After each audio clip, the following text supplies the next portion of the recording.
এখানে 4 পাট কাপড় নিয়েছি, নিচে যে এক্সট্রা ভাঁজ দিয়ে রাখছি 1.5 ইঞ্চি করে, এটা আমি পরে দেখিয়ে দেবো। এখানে আছে 7.5 ইঞ্চি, এখানে নিয়েছি হচ্ছে 4 ইঞ্চি, গলার জন্য 2.25 ইঞ্চি, এখানে নিয়েছি 4 ইঞ্চি। এরপর এটা শেপ করে দেবো। বডি নিয়েছি 6 ইঞ্চি, 1/2 ইঞ্চি সেলাইয়ের জন্য, এখানে নিয়েছি 5.5 ইঞ্চি, 1/2 ইঞ্চি সেলাইয়ের জন্য। এরপরে উপরে একটু মার্ক করে দেবো। পিছনে গলা নিয়েছি 2 ইঞ্চি, সামনের গলা নিয়েছি 3 ইঞ্চি। এরপরে এটা বক্স করে এখানে শেপ করে দেবো। এরপরে এই মার্জিন অনুযায়ী কাটিং করে নেব। এই ভিডিওটা নতুন পুরনো উভয়ের জন্য থাকছে। আজকে ভিডিওটা এখানে কিছু টিপস আছে, তো তার জন্য ভিডিওটা একটু দেখবেন, তাহলে আপনারা শিখতে পারবেন। এরপরে ভাঁজটা খুলে এভাবে শেপ করে দিবেন। এই যে দাগটা দিয়েছি না, ঠিক এই দাগ অনুযায়ী আমি যেভাবে কাটিং করছি এভাবেই কিন্তু কাটিং করবেন। তো কাটিং করা হয়ে গেলে মাঝখানে যে জয়েন্ট আছে এটাকে আলাদা করে দিবেন। এটা আমি সেলাইয়ের সময় দেখিয়ে দেবো। এরপর হচ্ছে সামনের গলাটাও কাটিং করে নিব। আমার দুটোই কমপ্লিট হয়ে গেছে। কুচির জন্য 2.5 ইঞ্চি আর লং নিয়েছি 6 ইঞ্চি, এটা 2 পার্ট নিয়েছি। নিচের কুচির জন্য লং নিয়েছি 11.5 ইঞ্চি আর হচ্ছে চওড়া নিয়েছি 14 ইঞ্চি। যে অতটুকু ছিল ততটুকুই নিয়েছি। এরপরে কুচির জন্য এখানে প্রথমে আমরা এক সাইড ভাঁজ দিয়ে সেলাই করে নেব। তারপরে যে কুচিটা কিভাবে দিচ্ছি দেখেন, এইভাবে করে পাতলা পাতলা কুচি দিবেন।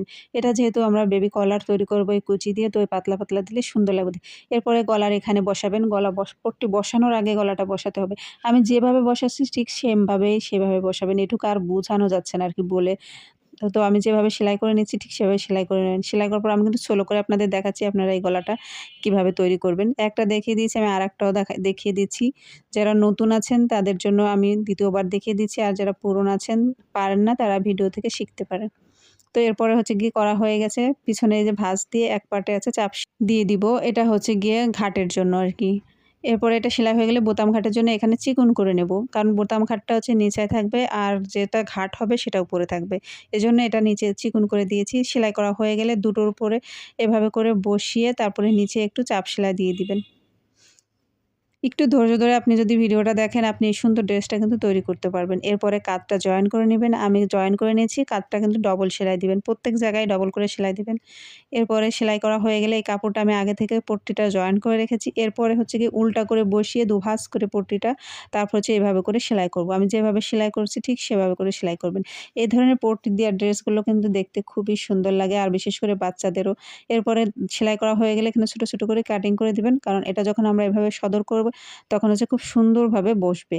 তো তারপর হচ্ছে সদর পাশ করে এভাবে করে চাপ সেলাই দিয়ে দিবেন। তো পুরোটা এভাবে করে সেলাই করবেন। আমি একটা দেখিয়ে দিচ্ছি, আপনারা বাকিটা এভাবে করে নেবেন। তো এটা সেলাই করা হয়ে গেছে, দেখেন আমার বডিটা কমপ্লিট হয়ে গেছে। দেখতে কিন্তু খুবই সুন্দর লাগতেছে আমার কাছ থেকে। এরপর হচ্ছে কুচির অংশটা নিয়ে নেব। কুচির অংশটা এভাবে করে দিবেন, মেশিনের ওখান দিয়ে না দিয়ে এভাবে করে দিলে কুচিটা সুন্দর হয়। তো কুচিটা এভাবে 2টা করে নেবেন, তারপর হচ্ছে বডির পার্টের সঙ্গে তার জয়েন করে নেবেন। আমি একটা জয়েন করে দেখিয়ে দিচ্ছি। ভালো লাগলে অবশ্যই শেয়ার করে দেবেন অন্যকে দেখার জন্য। সেলাই হয়ে গেলে এরপরে একটা চাপ সেলাই দিয়ে দেবেন।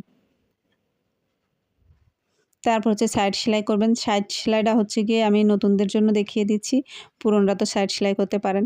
সাইডটা সেলাই করা হয়ে গেলে নিচের যে ঘেরটা আছে ঘেরটাও সেলাই করে নেবেন। তো জামাটা আমার ফাইনাল লুক কমপ্লিট হয়ে গেছে। কেমন হয়েছে অবশ্যই কমেন্ট করবেন, আর যদি ভালো লাগে